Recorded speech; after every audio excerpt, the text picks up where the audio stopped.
Hi friends, welcome back to my channel. నేను మీ సాయి ప్రసన్నాని. ఈరోజు మన ఛానల్లో కార్తీక పురాణం 14వ అధ్యాయం గురించి తెలుసుకుందామండి.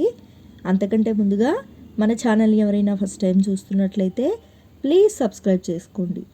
ఓం కార్తీక దామోదరాయ నమః. ఇది శ్రీ స్కాంద పురాణాంతర్గత కార్తీక మహత్యమందలి 14వ అధ్యాయ ప్రారంభ. వృషోసర్గం. కార్తీక మాసంలో కన్యాదాన ఫలం వివరించిన తర్వాత వశిష్ఠుల వారు జనక మహారాజుకు జన్మాంతరకృత పాపాలు నశింపజేసే వృషోసర్గాన్ని వివరించుట ప్రారంభించెను. రాజా, కార్తీక పౌర్ణమి నాడు పితృదేవతల ప్రీతి కొరకు ఎద్దును అచ్చువేసి విడిచిపెట్టిన వారికే కలిగే పుణ్యాన్ని గురించి వివరిస్తున్నాను విను. ఆ విధంగా చేసిన వారికి 1,000,000 పర్యాయాలు గయాశ్రాద్ధం చేసినంత పుణ్యం కలుగుతుంది. ఈ మాసానికి మించిన మాసం మరొకటి లేదు.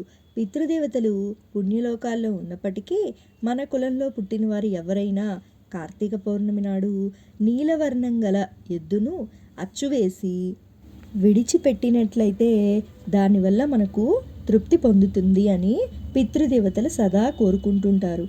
కార్తీక మాసంలో ధనవంతుడు కానీ బీదవాడు కానీ పిసినారు కానీ వృషోసర్గం చేయకపోయినట్లయితే వాడు యమాజ్ఞ వల్ల అంధతమస్సు అనే నరకం పొందుతాడు.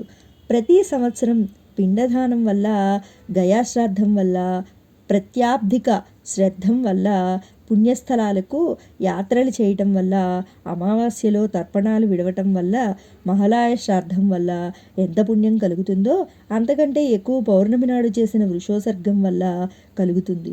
అటువంటి వృషోసర్గం కంటే మించిన పుణ్యకర్మ లేదు.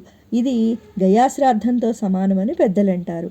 కార్తీకంలో పౌర్ణమి నాడు ఎద్దును అచ్చువేయించిన వారికి అన్ని ధర్మాలు చేయుట కంటే మించిన ఫలం కలుగుతుంది మరియు దేవర్షి పితృరుణాల నుండి విముక్తి కలుగుతుంది. కార్తీక పౌర్ణమి రోజు ఉసిరికాయలు దక్షిణతో దానం చేసిన వారు సర్వభూమండలాధిపతి అవుతారు. దీపదానం చేస్తే అన్ని పాపాలు పోవటయే కాక ఉత్తమ గతి ప్రాప్తిస్తుంది.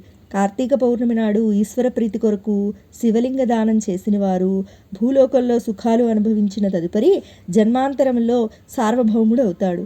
ఈ మాసంలో శివలింగ దానం మోక్షప్రదం. అట్టి శివలింగ దానం చేయకుండా కార్తీక వ్రతం అనుష్ఠించినట్లయితే వాని పాపాలన్నీ వజ్రపు పూత పూసినట్లు కఠినంగా అవుతాయి. కార్తీక వ్రతం దుర్లభమని, విస్తార ఫలం ఇస్తుందని చెప్పబడిందని, పితృశేషాన్ని భుజించడం నిషిద్ధమైన దానిని భక్షించడం, తిలదానం పట్టడం, పొరుగిండ్లల్లో భుజించడం, శ్రాద్ధ భోజనం చేయటం అనే ఈ 5 కార్తీక వ్రతం చేసినప్పుడు వదిలిపెట్టాలి. అంతేకాక నివేద చేయని అన్నాన్ని, ఉపాసనాది సంస్కారాలు లేనివాళ్ళు అన్నాన్ని, పూజారి ఇళ్లల్లోని అన్నాన్ని, పంక్తి భోజనం, శూద్రదానం, విధవ వండిన అన్నాన్ని కార్తీక మాసంలో విడిచిపెట్టాలి. కార్తీక మాసంలో సూర్య చంద్ర గ్రహణ కాలాల్లోనూ, ప్రత్యర్థి శ్రాద్ధంలోనూ, ఆదివారం నాడును, అమావాస్య పౌర్ణమిల యందు రాత్రి భోజనం చేయరాదు. ఏకాదశి నాడు పగలు రాత్రి నిషిద్ధ దినాల్లోనూ, దశమి ద్వాదశులు యందును, వ్యతిపాత్ర వైద్యుత యోగాలలోనూ కార్తీక వ్రతం చేసేవారు, మాసవ్రతం చేసేవారు రాత్రివేళ భోజనం చేయరాదు. భోజన నిషేధం గల రోజుల్లో ఛాయాపంక్తం మహర్షుల చేత విధించబడి ఉండటం వల్ల సూర్యాస్తమయానికి ముందే భోజనం చేయాలి. దానివల్ల నక్తవ్రతం కలుగుతుంది. కాబట్టి నక్తమును అనగా రాత్రి భోజనాన్ని చేయరాదు. అన్ని పుణ్యాలనిచ్చే కార్తీక వ్రతం చేసేటప్పుడు నిషిద్ధ దినాల్లో భోజనం చేస్తే వచ్చే పాపం ఇంత అని చెప్పలేము. అందువల్ల తప్పక కార్తీక వ్రతం చేయాలి. కార్తీక మాసంలో పగటి నిద్ర, కంచుపళ్ళెల్లో భోజనం, నిర్బంధపూర్వక నిద్ర, ఇంటిలో స్నానం చేయటం, నూనెతో తలంటు పోసుకోవడం, రాత్రి భోజనం చేయడం, శాస్త్ర నింద, వేద నింద వదిలిపెట్టాలి. వేడి నీటితో స్నానం చేయరాదు. శరీర బలం ఉండి కూడా వేడి నీళ్లతో స్నానం ఆచరిస్తే కళ్ళుతో స్నానం చేసినట్లు అవుతుంది. రాజా, కార్తీక మాసంలో సూర్యుడు తులారాశిలో ఉండగా నదీ స్నానం చేయవలను. అవకాశం లేని ఎళ్ళ, కాలువలు, చెరువులు, కోనేర్లు పుణ్యనదులుగా అనుకొని స్నానం చేయవచ్చు. స్నానం చేసిన తర్వాత సూర్యమండలం మధ్యనున్న శ్రీ విష్ణుమూర్తికి నమస్కరించి విష్ణు కథలు చెప్పుకుంటూ ఇంటికి రావాలి.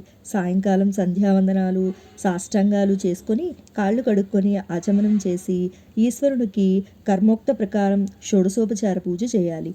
ఈ మాసమంతా సహస్రనామార్చన చేయాలి. ప్రతిరోజు సాయంకాలం విష్ణు సన్నిధిలో దీపాలు ఉంచాలి.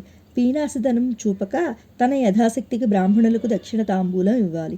నక్తవ్రతం చేసేవారికి అన్ని పాపాలు కృషించిపోతాయని నారదాది మహర్షులు అంటారు. కార్తీక చతుర్దశి రోజు పితృదేవతలను ఉద్దేశించి భక్తితో ఒక బ్రాహ్మణుడికైనా భోజనం పెట్టిన వారి పితరులంతా సంతోషంతో తృప్తి పడతారు. నువ్వుల దానం చేస్తే పితృదేవతలంతా తృప్తి చెందుతారు. ఫలదానం చేస్తే సంతాన నష్టం కలగదు. కార్తీక చతుర్దశి నాడు ఉపవాసం ఉండి శివారాధన చేసేవారు శంకరిత్యులు అవుతారు.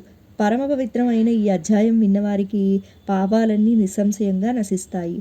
ఈ కార్తీక వ్రతం చేయని వారు 100 నీచ జన్మలు, తదుపరి 200 నక్క జన్మలు, 300 పంది జన్మలు, 400 కుక్క జన్మలు, 500 పిల్లి జన్మలు, 600 ఎలుక జన్మలు కలుగుతాయి.